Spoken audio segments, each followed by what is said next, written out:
Hey kids, Inverted Cow here, and welcome to Space Haven. This is an early access alpha game. I actually jumped into the Kickstarter to play it. Um, I love this intro song. It's very subtle and sweet. It's nice.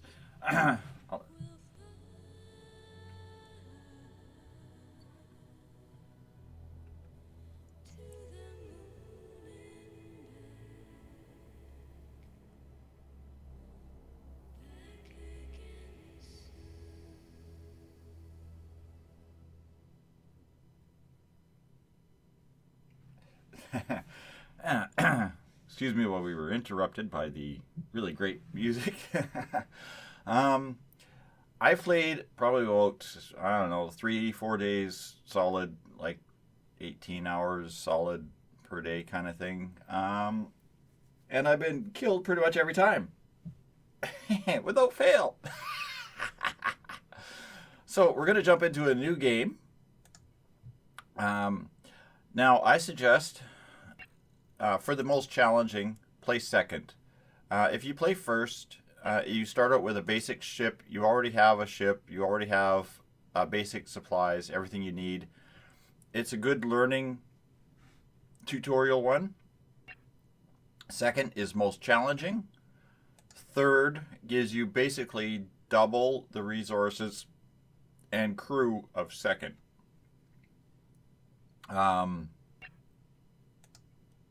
I highly recommend for the most challenging part of this game or play of this game, play second. So we're going to turn off tutorial hints because nobody needs to know how to play this game but me. And we're just going to meet again, huh? Okay. YouTubes. Don't die.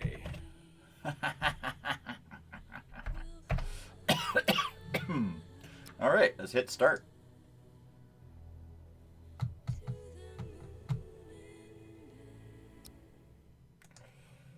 Okay, now we're just going to Space Operas. We'll have a quick look at what's going on here. Now, like most of the games like this that I play, I'm going to record a lot and I'm going to edit out even more. So, you start out, you have a crew of 5 people. And you have a resource of coal. They call it carbon, but it's coal. So if you click on the resource, it'll zoom you over. Just hit mine all. Noble metals. These are metals that are like your golds and such that don't oxidize. Raw chemicals. I haven't really found a good use for these. Probably have, and I just don't know it. And base metals, which is your basic iron and whatnot, that do oxidize. And finally, one of the most important essential basic resources, ice. Harvest as much of that as we can. Now, the very first thing you'll want to do is click on your crew members. Not this one. Oh, sorry. Click on your crew members. There we go. Bring that list back up. And check out your skills. You want to look for various attributes. First off, not so much what they used to do, but look at what they have become. Okay? A clumsy person, for example, you don't want to do a lot of building. Look at his accuracy. Are they able to fire weapons? And finally, look at their surrender chance. The lower the number, like the higher negative it is, the better chance you have that that person will not panic or freak out in combat. So, Alyssa here is probably not going to be somebody I want building and is more likely not going to be my number one combat person. Spacefarer. Now, this is a good attribute. permanently lifted in space. He loves being in space. He does not get spacesuit fatigue. This is a really useful thing later on. Negative 25 surrender. Now that's a fairly good rate. Accuracy of 59%. Okay. You. Where are you? Cycle on you. Now, mouse wheel scrolls. We're going to draft him. And we're going to pick up. I want him to start picking up stuff. There's weapons in this storage locker here. Next one. Antisocial. He's immune to being lonely. Doesn't mind hanging out by himself. 40% accuracy. 10% surrender. So he's not... Yeah. Cressetia may panic when in combat. The antisocial is useful. The 40% accuracy might be okay. I'm going to draft you because I need the accuracy. Now you are standing right next to the storage, so I'm going to pick you up and put that gun on your hand. And we'll say, enter that craft. Leah. Skills. Needy. Needs to be around with others. Oh, great. Sounds like somebody else I know. 5%. Oh, man. So you will surrender as soon as you see an enemy. Basically. You see a bad guy, he's going to shoot at you, you're going to freak out and surrender. Accuracy of 31%, so that's still better accuracy than... Oh, that's worse than Aaliyah.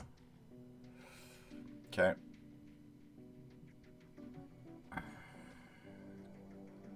So Alicia might end up having to be my draft. Also go pick up. And finally Nikki. 55% surrender, so you're pretty good. Hero. Oh, there's a new one I haven't seen. Heroes stand their ground and don't back down from challenges. Mentally strong. Immune to being panicked, immune to being scared, and immune to being a little unsafe.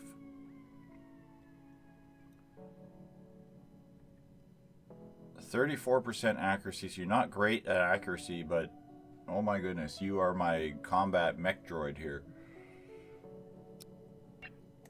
Draft you. Inventory, are you close enough? No, okay. You are going to go pick up. So we're just going to roll it forward just a little bit here.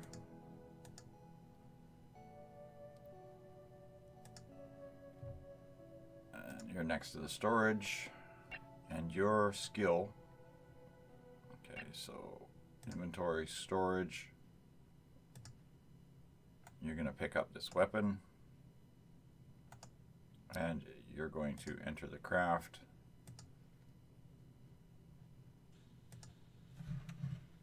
You're already in your way. And you're already in way. Again, I can almost do it like a turn-based game.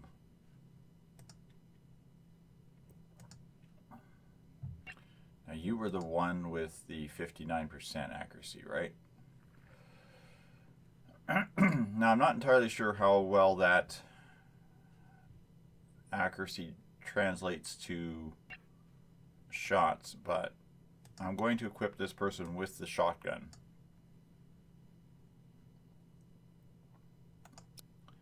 And then enter craft. So now it's just Nikki.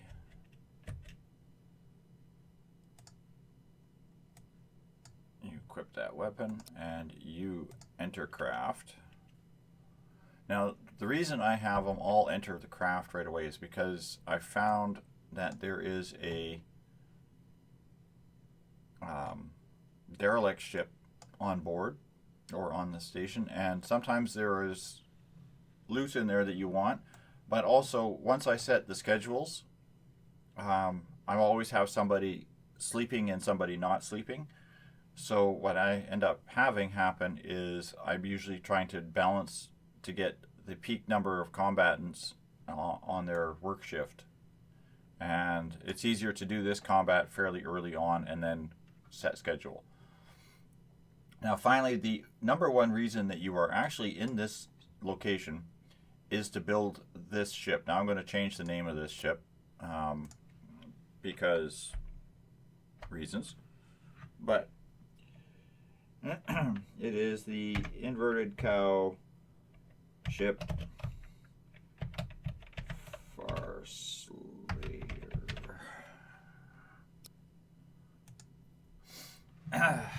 And if you can guess where that name came from, hey, leave a comment down below, because then it means you actually know what a book is. Okay, and now a lot of preamble, a lot of pre-setup. This is my manufacturing facility on this station. Thankfully, it's the same station on every one of the scenarios. I believe it's on the first one as well. I've never actually played the first one. They just took this station and then they just copied and pasted, so you don't have to look at different ones and learn them. First machine here is a weaver. What we're going to do is we're just going to set it to produce certain fabric or certain material. This one, I'm just going to hit it on continuous because I sell the fabric. No, excuse me, fabric is a good commodity. Now the scrap one here, energy scrap, set it on continuous because you will need these energy cells. This is your other resource that you will never have enough of. And then because I don't like everything getting swamped, I just set all of my other scraps to recycle if less than 10. Now it counts the infra blocks, but basically all three of these produce the same block. This one and this one produce the different blocks. So if I have energy on continuous, it will always be trying to produce these blocks. And if I have infra and tech scrap producing these blocks, and I have to remember to hit the check mark, not the exit out, they will just produce them if I have scrap. Soft scrap, again, this will be produced if less than 5. I really don't need soft blocks. I mean, it's used for furniture and a few other things, but it's one of those things, it's like early game, you don't need it. Hull scrap, on the other hand, I'm going to sit continuous. Because the hull scrap gives you hull blocks, and I only have so much hull scrap, or will only have so much hull scrap, and then that'll be done. Now this one, the steel plates, this is one I'm going to set as another if, but it's just going to be less than 5. I don't want somebody standing here making steel plates all the time. These machines all produce, if you go to overview, they all produce heat and noise and gases. This room can get rather toxic if you have everything running at full bore with a full work crew. Same with the electronics fabricator. This basically just uses the gold and the base metals to produce components. Now, the recycler does produce electronic components, so what I will do is I will say this if less than 5. So what I want to have happen is it will attempt to recycle the tech scrap, and then if it can't recycle the tech scrap, then it will produce one. Now finally, the last thing you have to deal with is your garden. So we're just really quickly here, we're just going to order everything to be grown. Now you click them once and it says plant them, click them a second time, produce. Now you can set this to be continuous, so it will always keep growing these vegetables, but I like to set these things to produce if less than 10.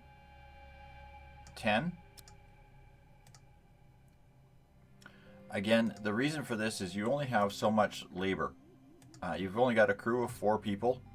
If you overwhelm them, then what will happen is they will all they just stuff won't get done. Okay, and escape. Artificial meat. We'll plant this. Again, this one will be if less than 10. And the same. The good thing is once you've put that condition in, you just have to click. And then finally this one here, I can produce 2 fibers or 2 beds of fiber. I really, honestly, you only really need 1. So I usually do is I do 1 of fiber and 1 of meat. And again, it's the same thing if less than 10. The reason for it is because fibers are used, basically, fibers are only used right now in the weaver for making the cloth, for making the soft blocks. Now, we're going to start the game rolling forward slowly because now we've ordered a bunch of stuff. And while it's doing that, I am going to go to the ship build menu, which is this little yellow tab down here, and we're going to order up a hull. Now this opens up the build area, and we're going to go 9 wide and 15 long. We're just going to start building a big block. Essentially, you're just building.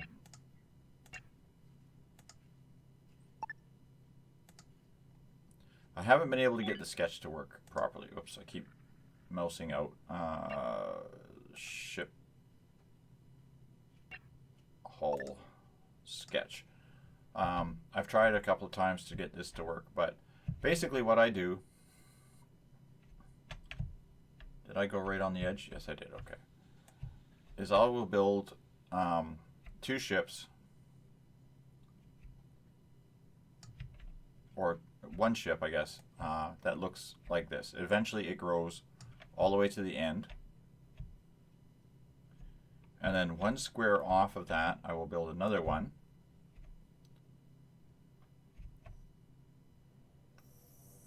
I can't remember if it's 13 or 15. I'm going to just say 15 wide. Like this. And again, it will go all the way to the end.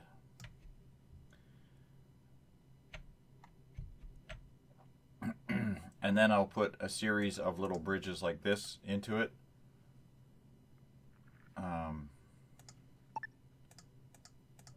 Depending on where I put things inside this hull. And this one is basically my primary ship for resource storage, for drives, for power supplies, for power systems, for all of the stuff that I need to make it the ship run. This is strictly for crew and cargo, like the landing stuff and whatnot will go in here. So that's how that is. Now, where is... Oh, I forgot to move the shuttle. Everybody's on board. We're going to say dock.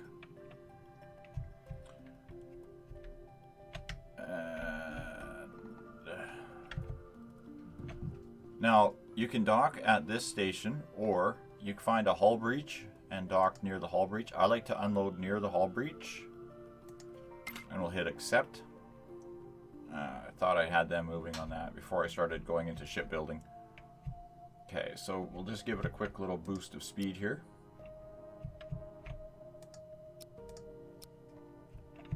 And let them come in.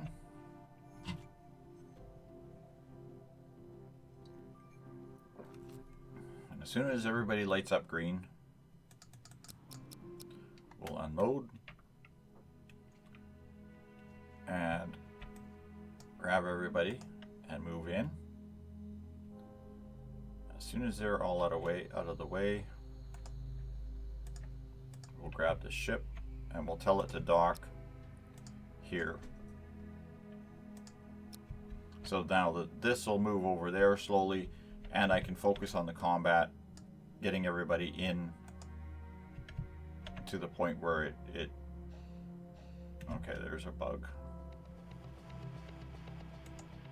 Now, I tend to do is play this like a turn-based.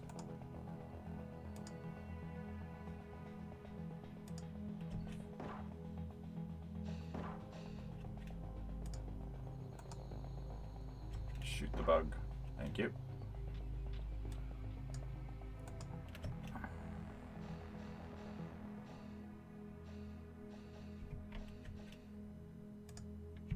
Nikki, I want you to go into that room. You go into that room.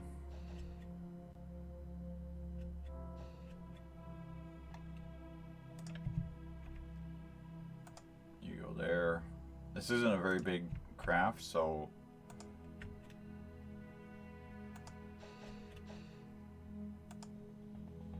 okay, you go there. There.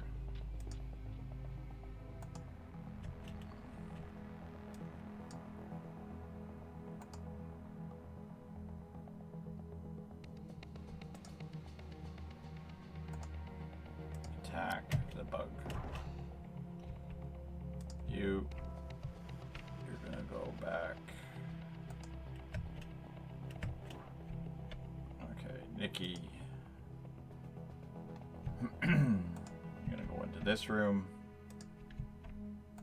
You're gonna go here. You're gonna go here.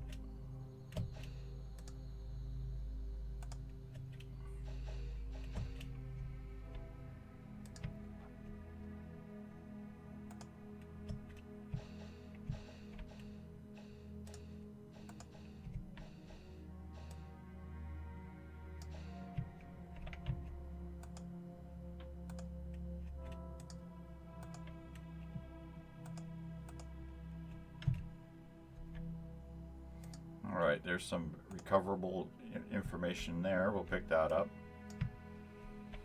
You moving towards that airlock as well. And he picked up a data log. The data logs are basically some flavor text.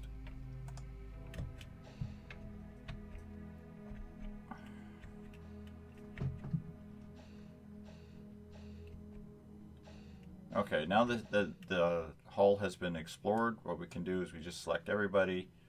We hit draft again, that undrafts them and puts them back to automatic operations. That's undrafted and set back to automatic operation. The salvage notification, this tells you how to salvage it. Basically, it's the same as harvesting a resource, the asteroid. You just click on the little icon, tell it to salvage. Again, this one we'll just tell it to grab everything and to transfer everything. Now we did pick up a few blocks, a little bit of food. This is human meat. Yes, cannibalism is an option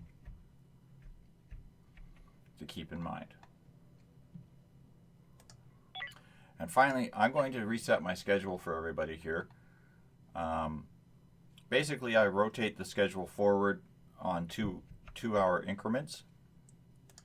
So all I basically do is I just wipe out everything. And he's going to start sleeping here. 2, 4, 5, 6. They need 2 hours of free time before and after sleep. So they have a 9-hour break period between I think it's a 14-hour day. I'd hate to work this shift. I tried setting it up so that I had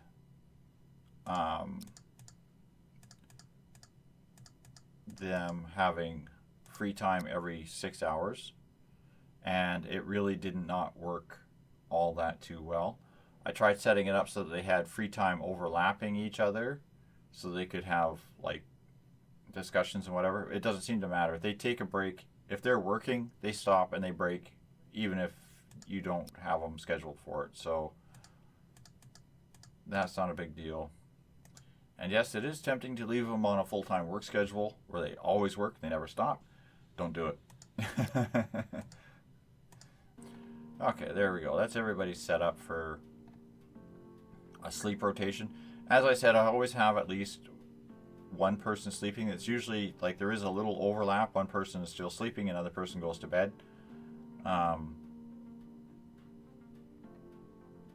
That helps. Basically, it means you always have two beds. Essentially, you have two beds in operation. In a combat situation, I believe that term's called hot bedding. One person's always in the bed at one time. The bed's always warm, never gets cold. It's kind of disgusting, but hey, we're not exactly living in the time of peace and prosperity. Okay, well, we're going to start moving this forward at a fast speed. While it's moving at fast speed, we're going to look at the storylines. Now, I'm not going to read all this to you, but I will scroll down slowly here so you can actually read, pause and read if you want to.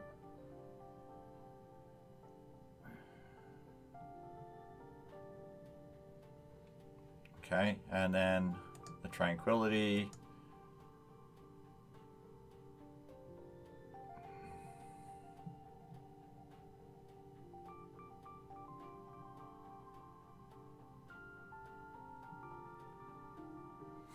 Okay, there's various flavor texts that you will encounter. All of them are interesting, but yeah. Now, as you can see, he is building. There's one person building that hull, and there should be a couple people mining and a couple people sleeping and a couple people working. Now, what we're going to do is we're going to go back to our crew management again.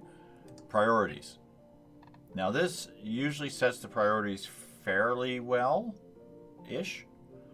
Now, Lissa.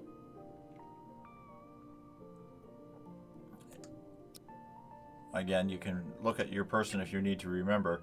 Clumsy. We don't want this person.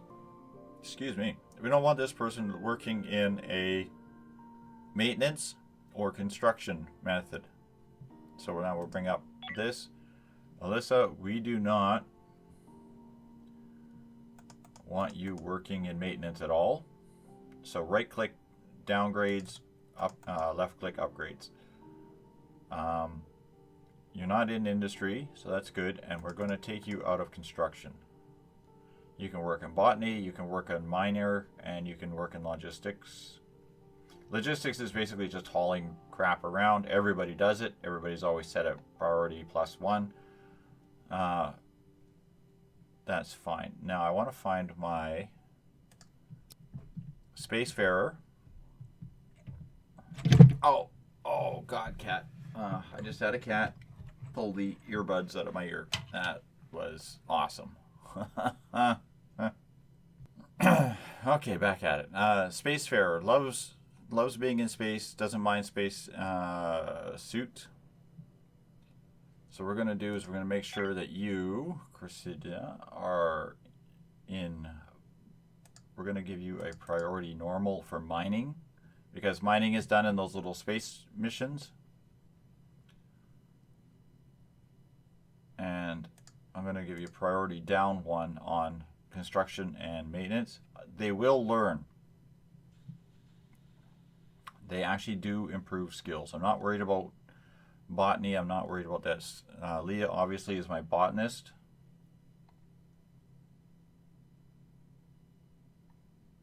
Oh, did I get my guys mixed up here? Cameron, you're my spacefarer. Normal in mining. Normal in industry. Not worried about botany. Don't bother with it. Or we'll do negative. We'll just go not interested. I don't need another planter. Okay. Antisocial. So this one likes to work alone.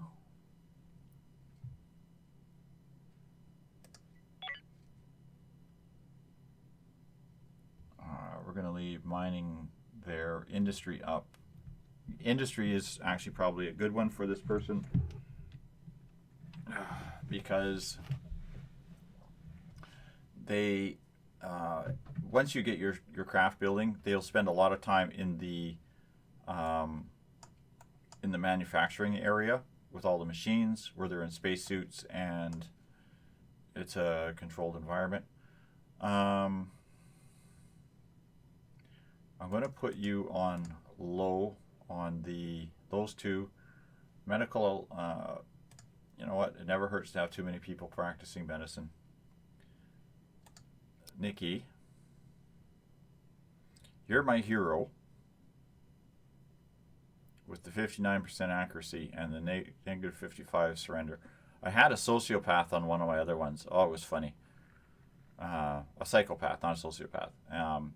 Immune to feelings of empathy and immune to they didn't care. You went surrender? Yeah, they didn't care. If I told him to shoot somebody who had surrendered, yeah, he'd do it. It was great.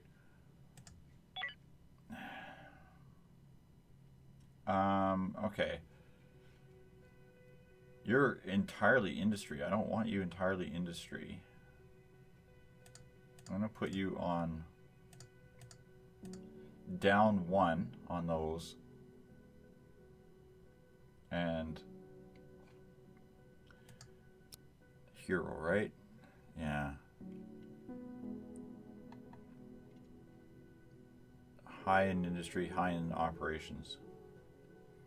Now we'll get into that as well here. The red highlighted things are all the different stations on your craft that you have to use. The navigator, of course, well, pretty straightforward. That's your navigation. Gunner and shields, those operate the guns and shields that are now part of the game. And operations, that's your communications, basically.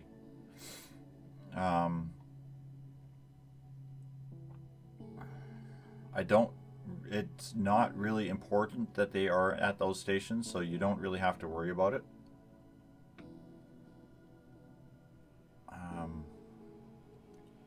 But I am going to still set everybody down for a priority of just down 1. Even if they're not good at it, they can do it. I don't want them blocked out of it. Okay, so that's everybody's set.